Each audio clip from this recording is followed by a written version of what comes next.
You're listening to the Pace Radio Network here at paceradio.net. The views expressed by the individuals during this broadcast are their own opinions, and they may not be the same as those of their group or other organizations they may be involved with.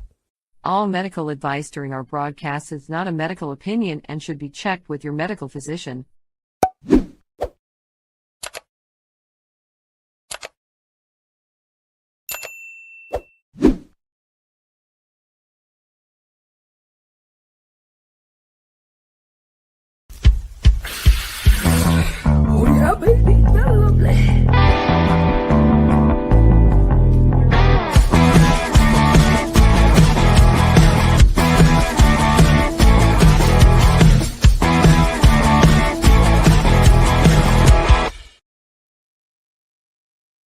Good morning, it's March the 23rd, and welcome to Psychedelics and Cannabis Educational News here at paceradio.net and 420pace.ca. And a good morning to you, Rev Cindy. How are you doing today? Good morning, Al. I'm doing wonderful. How about yourself? I'm not doing too bad. You know, I'm looking forward to some warm weather. Health-wise, I'm, steady as she goes. That's what I like to say. And with the weather eventually getting warmer, we'll get some more time outside, and things will even get better. Yay! Yeah, gardening. Our special little plant. We'll be able to start getting ready for it. Go outside. I think last year about this time I started working on the holes. Because we had, not bad weather last year to get things in the ground, even though I don't put them in at this time of the year. But getting the ground ready, the soil ready for the plants to go in. But our ground's still frozen, so I'm not going anywhere out there. No, frozen, still got snow on it. But someday. Yes. So. And yourself, how was your weekend?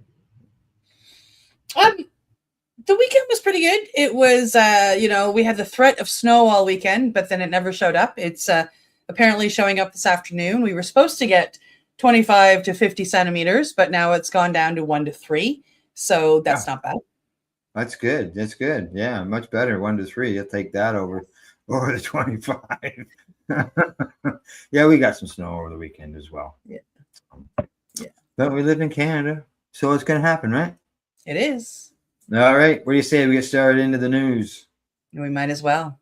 All right. You're up. The first story coming at us today from StratCan.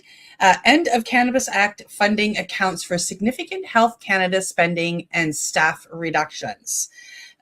New federal data shows a major shift in how cannabis regulation is funded in Canada, and it's leading to significant cuts inside Health Canada.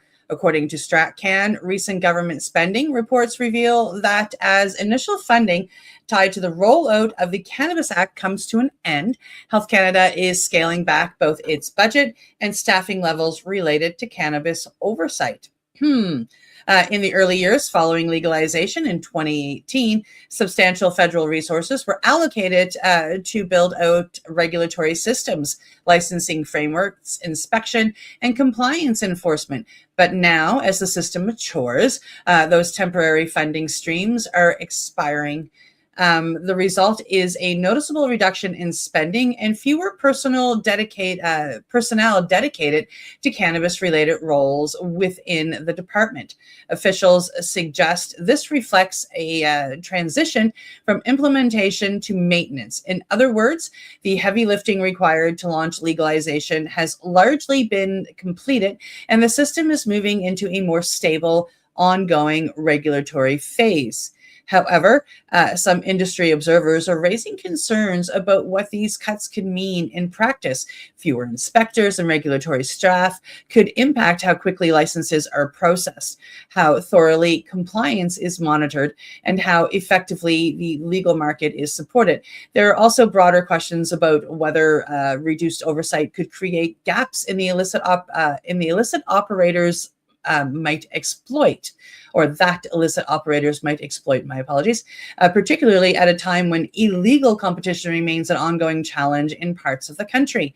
The shift highlights a new chapter in Canadian cannabis policy, moving from rapid expansion and rollout towards long-term sustainability, and figuring out how much oversight is enough to keep the system functioning effectively. Well, this is interesting, Al. Yes, yeah, I can tell you back in the day when with the MMAR, which was the previous rendition of the program, it only seemed like there was only 1 or 2 people in the office. That was about it. So I don't know how much they could cut back on full-time employees at that end of things. But Yeah. there's they have added more employees as far as like doing the inspections. That's happening more often. There could be a reduction in that, but yet again, it wasn't very large in those early days either. But as far as the ramping up of things in the recreational end, I can see where that has got to its plateau and things have leveled off, and Yep. Yeah, it could happen to the full-time employees getting terminated. Yeah. I see it as they're going to stop and focus on what we've got now. When this all started, when legalization came about, when I first got into getting my license, there were 27 licensed producers in the majority in all of Canada. We had like none on the East Coast. I think the closest one to me, was in Ontario somewhere. Oh, yeah. Right. So, but we've got them coast to coast now. Like, I mean, they're everywhere. And a lot of legacy has moved over to legal. So yeah, it's time to stop and worry about what we've got and get everything operating well, before they consider, a bunch more expansion. So I kind of agree with scaling back. I'm not sure about the inspections though. I kind of like the fact that they've been keeping an eye on that kind of stuff. Yeah, there can be good points and bad points on that, because sometimes, some patients could suffer needlessly. But it'll be interesting to see what happens down the road as that money has been, not used for that. Will things get any easier for people who are applying for either a retail license or a license for medical purposes to become a grower or a producer, anything along that line? Mm-hmm. If those delays start coming in, then obviously businesses will start screaming, and we'll all hear about the backlog. I'm sure we will. All righty. From that story, we're going to move on to our next one. This comes to us from MJ Biz Daily, and the headline there says, new THC allowance in Trump administration CBD Medicare plan, but no launch date yet. The hemp-derived CBD products that President Donald Trump promised to seniors via a potentially transformative Medicare pilot program will be allowed to contain more THC than previously thought, according to a new report that came out on Thursday. But while the new details reported by the Cannabis Wire would allow more participation in a program offering federally subsidized CBD products, there's still no official launch date. Now, back in November, Trump signed a new federal definition of hemp into law that advocates say criminalizes most of the $28 billion U.S. hemp industry's existing products. Now, the next month, Trump and the Center for Medicare and Medicaid Services Administrator Dr. Oz promised a massive new potential revenue source when they indicated that seniors on certain Medicare plans could seek reimbursement for select CBD products by April. But with April just weeks away, little detail has emerged since then, leaving both hemp operators and seniors seeking the $500 reimbursement promised by Trump and Oz in a state of flux. However, according to Cannabis Wire, a CMMS spokesperson says that the eligible products could contain up to 3 milligrams of THC per serving. Now, these eligible products, they include things that cannot be inhaled, which rules out flower extracts and vaporizer oil, cannot include cannabinoids not naturally produced or capable of being produced by or in the cannabis plant during its cultivation, which rules out Delta 8, as well as other so-called novel cannabinoids like Delta 10.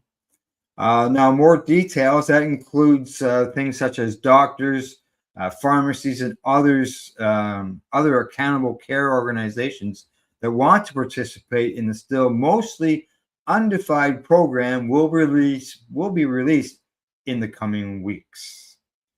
Just in the coming weeks, Cindy, we're going to be waiting for some more, watching for more information on this.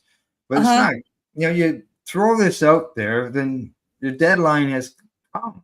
Like, where is it? Yeah, like that sounds good. Access to CBD products, seniors getting coverage for it. Some people don't like the idea that it can't be smoked. But yeah.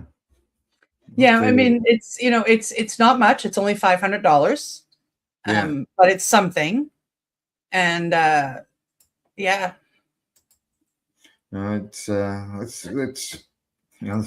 The date is here, so let's we'll keep an eye over the next few weeks, see if something happens and something gets said. So we'll be following it. Oh yes, that's for sure. All right, on to the next story we go. Next story. Coming to us from Medical Express, psilocybin combined with psychotherapy shows significant efficacy. I happen to agree with this one, at least with the title anyway. A new clinical study is adding to the growing evidence that psilocybin-assisted therapy may offer powerful benefits for mental health treatment. According to Medical Express, researchers found that when psilocybin is combined with structured psychotherapy, patients experience significant improvement in symptoms, particularly in areas such as depression and emotional distress. The study reinforces a key theme emerging across psychedelic research. The effectiveness of these treatments appears to rely not just on the compound itself, but on the therapeutic context in which it's used. Participants in the study underwent guided sessions that included preparation beforehand and integration afterwards, which is the key, helping them process and make meaning of their experiences. Researchers noted that the combination approach produced outcomes that were both statistically significant and clinically meaningful. One of the notable findings is how quickly improvements can occur. Unlike traditional antidepressants, which often take weeks to show effects, psilocybin-assisted therapy may produce noticeable changes after just one, maybe a few sessions. Scientists believe this may be linked to psilocybin's ability to temporarily increase brain connectivity and flexibility, allowing individuals to break out of rigid patterns of thought associated with depression. However, researchers caution that these results come from controlled clinical environments and emphasize that safety protocols, trained therapists, and proper screening are essential. As more studies like these are published in the coming months and years, I'm sure, the evidence base supporting psychedelic therapy, psychedelic-assisted therapy continues to grow, bringing it closer to potential integration into mainstream mental health care. And Al, I think that is a really amazing thing to have happen. Yes. Yeah, exactly. Every show we've got something going on with the psilocybin end of things and the benefits that people and these researchers are finding. It's just, it seems as if the floodgates have opened. Yes, all that stuff is coming out. It's seeping. Yeah, but it's we've constantly compared the route that psilocybin has taken with the route of cannabis. And if you think back to 2016, it's the same thing. The floodgates, finally opened in the 2000s, and everything that anybody involved in the cannabis industry was saying was finally coming true. Like people were realizing that Rick Simpson isn't full of shit. It really does help to fight cancer. It does help with pain. Other people that are speaking up were, smart in what they were doing, such as Neil Magnuson. These people were showing us a way where cannabis could help, and it took a while for those floodgates to open, but they did. And now we're watching it happen with psychedelics, not just psilocybin, but psychedelics as a whole.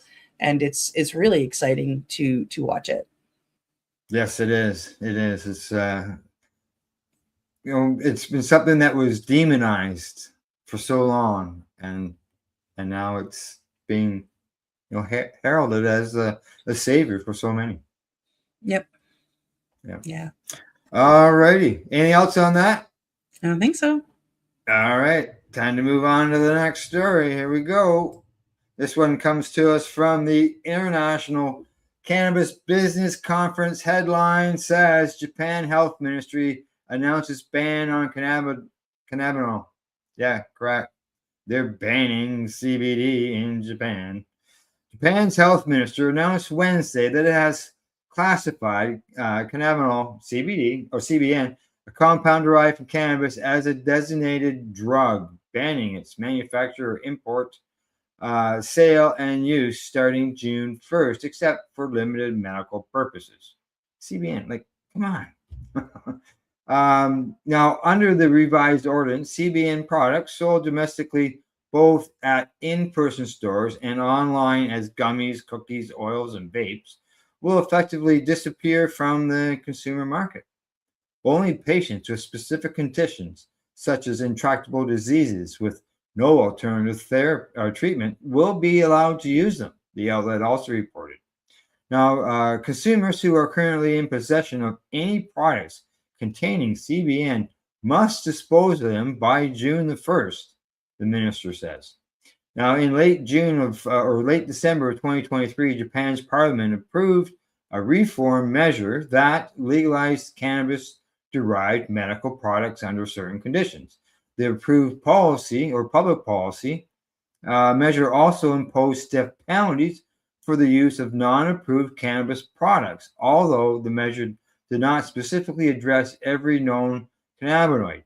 Once the measure went into effect, someone caught consuming illegal cannabis products in Japan faces a penalty of up to 7 years in prison for possession of most products derived from industrial hemp was outside of the scope of the new law. Now, it says it left the window open for hemp-derived products containing lesser-known cannabinoids, and that window has now been closed.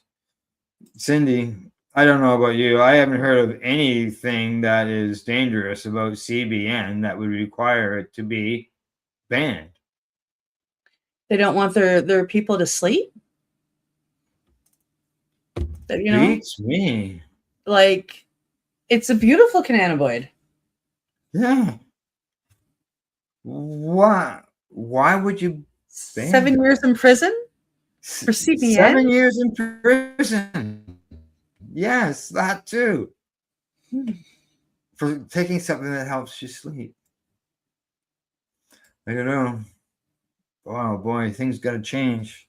That's why we need those global marijuana marches. That's crazy. It is really crazy.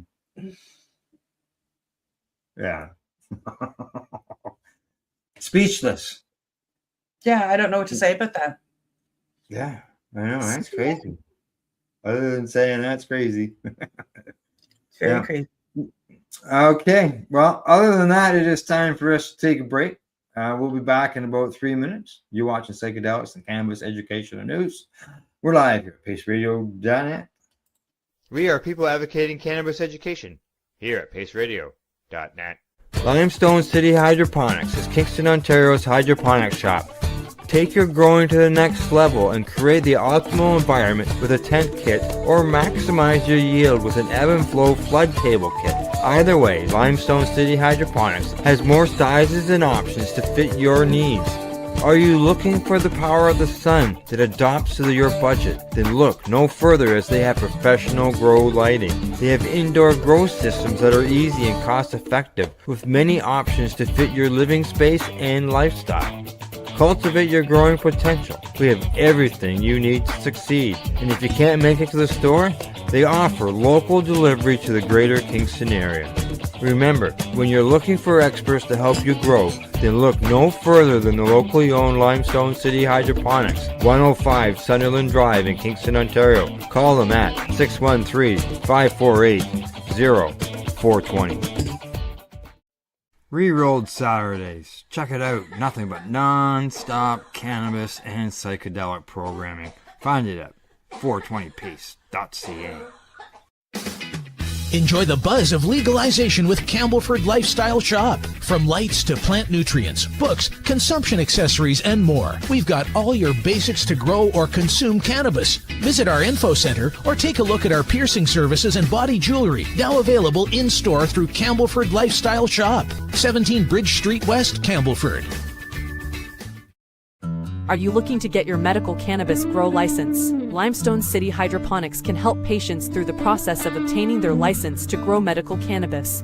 What's that? You don't have a doctor. If you meet the medical criteria, Limestone City Hydroponics has a nurse practitioner who can assess and provide medical cannabis prescriptions. What are you waiting for? Contact Limestone City Hydroponics at limestonecityhydroponics.ca or call them at 613-548-0420.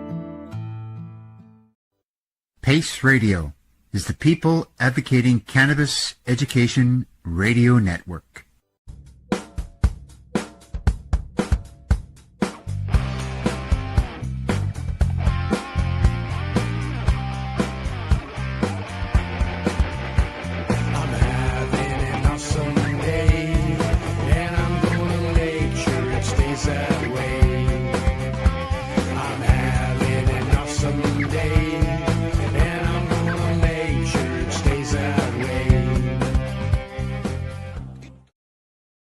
You're listening to the Pace Radio Network here at paceradio.net.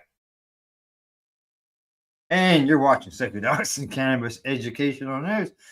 If I can hold that cough in. Doesn't mean it's time. All righty. I see you're ready to go with the next story, so let's get her started. Okie dokie. Next story is coming to us from Marijuana Moment. New York senators approved bill addressing medical cannabis reciprocity for out-of-state patients and pre-rolled joints. Lawmakers in New York are taking steps to expand access to medical cannabis, both for residents and visitors. According to Marijuana Moment, state senators have approved legislation that would allow medical cannabis reciprocity, meaning patients from other jurisdictions could legally access medical cannabis while visiting New York. I wonder if that's just, out of state or also out of country. The proposal would make it easier for out of state patients, including those traveling for work, tourism, or medical care, to continue their treatment without interruption. In addition, the bill includes provisions to allow the sale of pre-rolled cannabis products within the state's medical program. While pre-rolls are common in adult use markets, they have not always been permitted under the medical framework, which tends to be more restrictive. Supporters say the changes are about improving patient access and modernizing the system to reflect how people actually use cannabis. By allowing pre-rolls, the program could offer more convenient and accessible options for patients who may have difficulty preparing their own products. The move reflects a broader trend in the U.S. cannabis policy, where states are gradually refining their medical programs to be more flexible and patient-friendly. If the bill becomes law, New York would join a growing number of jurisdictions, recognizing that medical cannabis patients often travel and that continuity of care should not stop at state borders. I think that's pretty cool, Al. Yeah, allowing people from out of state access to the medication while they're on the road is always 2 thumbs up to me, because access is very important. As far as out of country, I don't know. That would be interesting. I'm just trying to think from my experience when I was in Detroit many moons ago. Yeah, they knew I was a patient, so I had access at that time. but things have changed over the last several years. So who knows? Yep. Everything's changed. Yeah, that'd be interesting. It'd be nice if they would allow out-of-country people access to the medication while they're there. I mean, thankfully, in states like New York, I mean, we have the recreational side of it, so it's nice. And then there's a lot of states that they have medical, but they have what we had, pre-2018. They still have dispensaries all over the place. They're just not legal, and they're not being bothered as long as they're not being rude. Such as in Hawaii, where I'm heading in May with my grandchildren and my daughter. Done some research down there. They have a medical program, but they are riddled with recreational dispensaries all over the place that aren't quite legal yet. And they probably won't be for me. Still got that tickle in the back of my throat. It won't go away. And I know it's going to bother me during my next story. So here we go. I'll give it a try. Give it a go. There we go. All right. This is coming from to us from normal.org. Cannabis use associated with significant reductions in patients' daily anxiety. Yes, the consumption of state-authorized medical cannabis products is associated with significant decreases in daily anxiety levels, according to some data that was published in the journal Nature Scientific Reports. Now, investigators affiliated with Florida Gulf Coast University assessed cannabis efficacy in a cohort of 416 patients with a history of anxiety. Participants' anxiety levels were initially assessed at baseline. Daily shifts in anxiety levels were assessed for the following 45 days. On some days, subjects consumed state-licensed medical cannabis products. At other times, subjects engaged in meditation and other activities to moderate their anxiety. Now, patients reported the greatest mitigation in their anxiety on the days they consumed cannabis. Now, the study's authors concluded results show that across all 45 days and participants, medical cannabis use was the biggest factor in alleviating anxiety.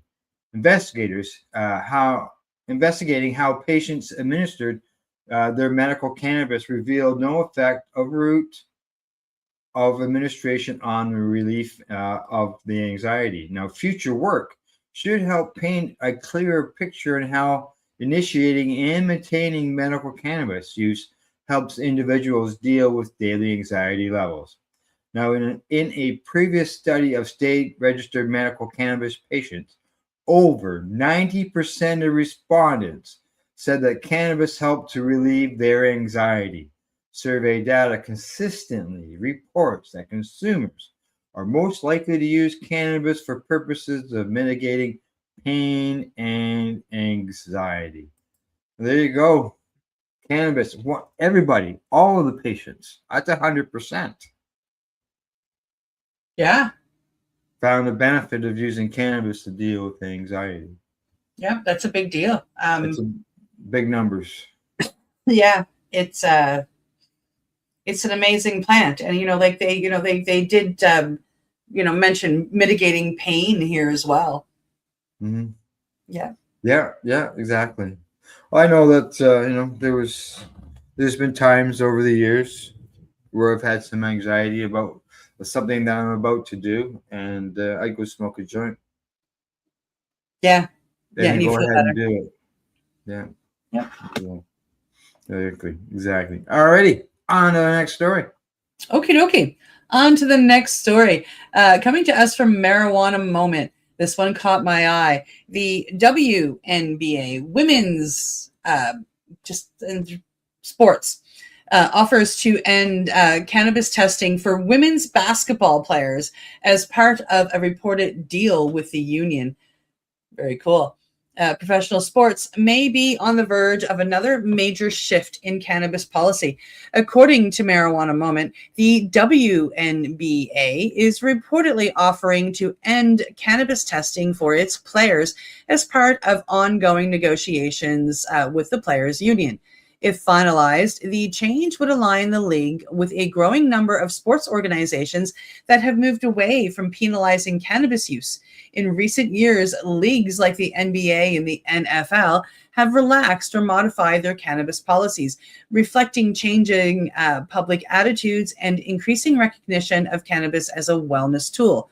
For athletes, the issue is often tied to pain management, recovery, and mental health. Some players have advocated for cannabis as an alternative to prescription medications, particularly instead of opiates and sleep aids. Supporters of the proposed change argue that cannabis use off the court should not be grounds for discipline, especially in jurisdictions where it's legal. Critics, however, continue to raise concerns about performance, safety, and league image. The reported agreement signals a broader cultural shift, one where cannabis is increasingly viewed less as a prohibited substance and more as a personal health choice. If the policy is adopted, it would mark another step towards normalization of cannabis use in professional sports and reflect the ongoing evolution of how institutions approach both player wellness and substance regulation. I think this is a big deal, Al. Yeah, I agree. I think it's good. It's great that this is happening. There's other leagues that have done this, and there's no reason why it needs to be implemented here in the WNBA. Like, they're professionals. Yeah. Yep. Right. Yeah. Absolutely. Yeah. I think there's been some other good announcements too when it comes to the WNBA as far as salaries and other things that the ladies have won the rights to in the bargaining, which is good. It gets them caught up with the men. Absolutely. The women's sports has been something that's usually just held for the world stage. And we even had to fight for that. I remember when hockey first became a thing, women's hockey in the Olympics and whatnot. So, they fought to get on the world stage. That's where they've been. And I think it's really exciting to see the WNBA coming up, the Women's Hockey League. I'm just beyond ecstatic for that. Apparently, I heard a rumor the other day that they're expanding into Halifax. Are they? Right.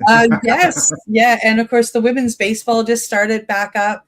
And I think it's great to see a league where, the women can get out there and strut their stuff because, as much as I'm a feminist and we're all equal, I do realize the fact that genetically speaking, the male DNA is much stronger than the female DNA, stereotypically not for everybody. I know some really big, strong, muscular women. But for the most part, the women are a little bit more delicate than the men, less muscular, etc. So we need to play on an even playing ground. And I love that, professional women's sports are getting out there. One of my dear friends, her daughter is a hockey player, and she is just so enamored with the fact that there's a professional league now and she could go play professional hockey. Somewhere for them to play. Exactly. Because that wasn't, when I was involved in coaching hockey, it wasn't available to the girls that were in the minor hockey system at the time. I had a team that had 2 girls on. Yep.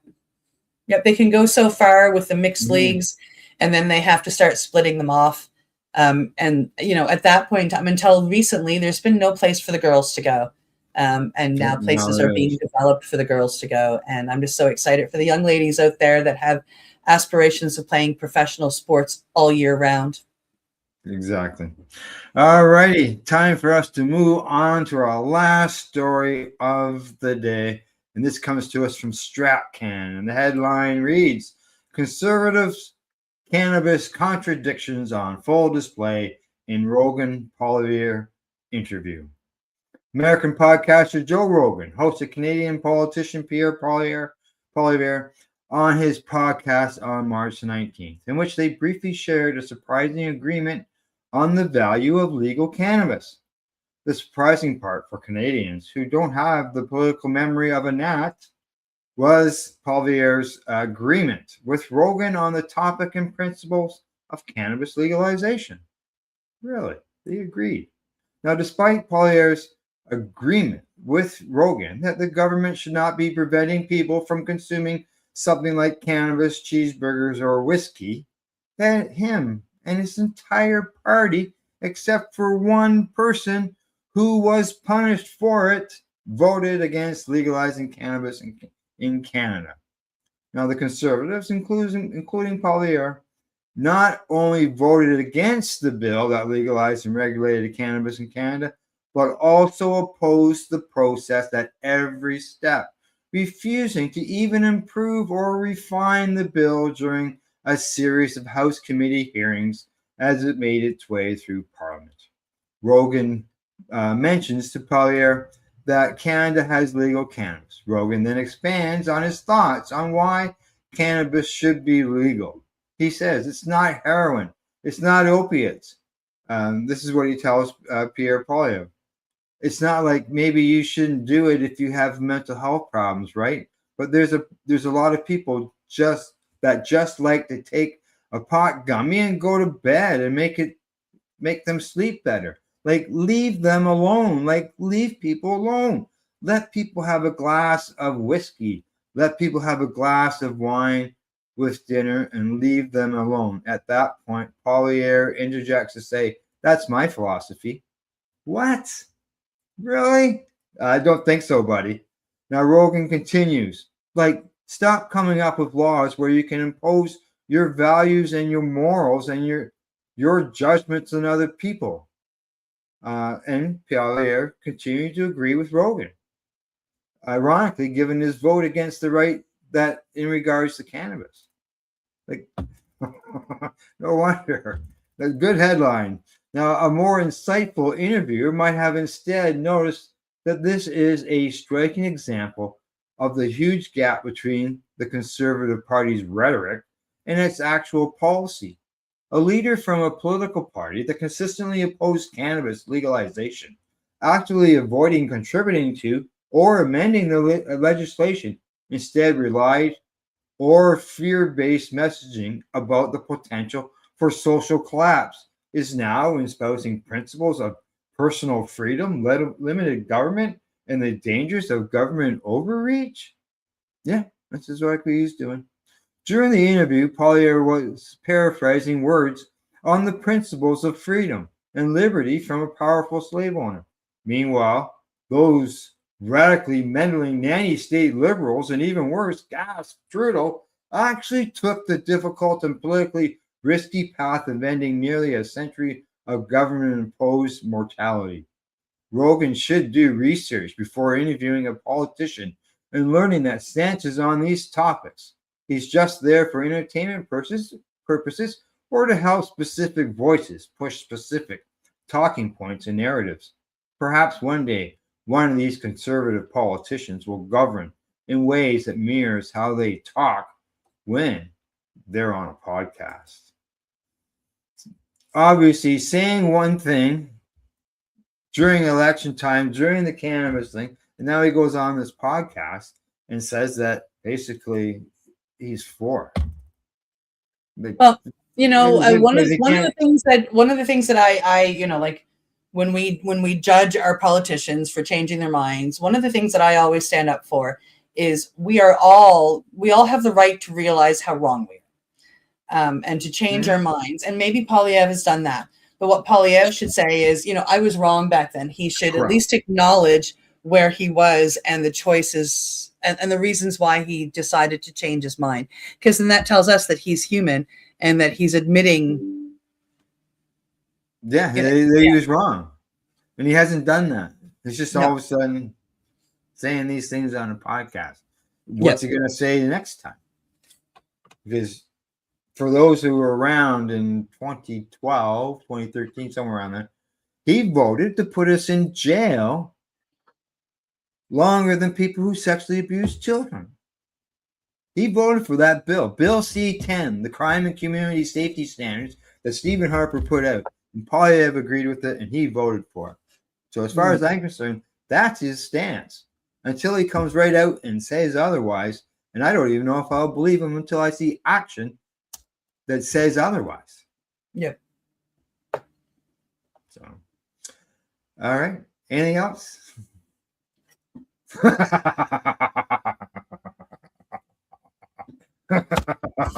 Folks, he doesn't There's just a reel reason why I me kept back, this he reels himself back. No, I think I'm good. Yeah, there's a reason why I kept this story to the end. All right. Other than that, I think that's it. I think we're done. Yep. Okay, that's it for today, folks. I hope you found it educational and informative, with more of it coming this Thursday. I'd like to say, or we'd like to say, thanks for tuning into the program and catching the news. Share it with others. As we've mentioned in the past, Facebook will no longer recommend us to anybody because they think we're selling drugs when all we're doing is giving out the news that we're posting without a problem on our Facebook page.